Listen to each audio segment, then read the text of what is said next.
Muzaffarpur, Kanchan Raj Muzaffarpur, presented by DD Production House, Sakri।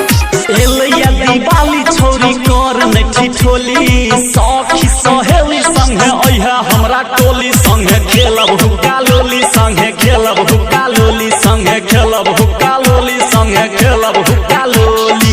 एलैया Diwali छोरी कर नठी ठोली सखी सहेली संगे अइहा हमरा टोली संगे खेलब हुक्का लोली संगे खेलब हुक्का लोली संगे खेलब हुक्का लोली संगे खेलब हुक्का लोली।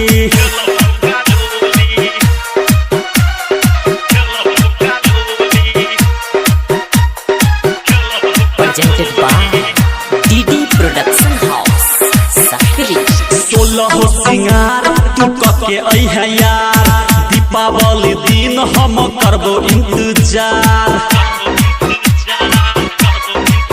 हाँ 16 सिंगार तू कके अइहा यार दीपावली दिन हम करबो इंतजार। पेरी है जदेलियो लहंगा या चोली सखी सहेली संगे अइहा हमरा टोली संगे खेलब हुक्का लोली संगे खेलब हुक्का लोली संगे खेलब हुक्का लोली संगे खेलब हुक्का लोली।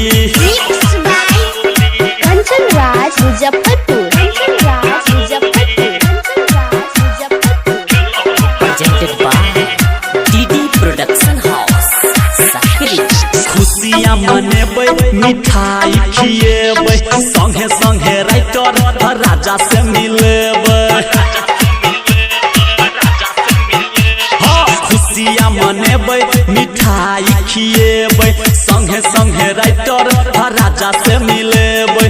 धर्मवीर धुरंधर के काटी है न बोली सखी सहेली संगे अइहा हमरा टोली संगे खेलब हुक्का लोली संगे खेलब हुक्का लोली संगे खेलब हुक्का लोली संगे खेलब हुक्का लोली। एलैया दिवाली छोरी कर नठी ठोली सखी सहेली संगे अइहा हमरा टोली संगे खेलब हुक्का लोली संगे खेलब हुक्का लोली संगे खेलब हुक्का लोली संगे खेलब हुक्का लोली। एलैया दिवाली छोरी कर नठी ठोली सखी सहेली संगे अइहा हमरा टोली संगे खेलब हुक्का लोली संगे खेलब हुक्का लोली संगे खेलब हुक्का लोली संगे खेलब हुक्का लोली। Recording by DD Production House, Sakri। 97 084 45 722।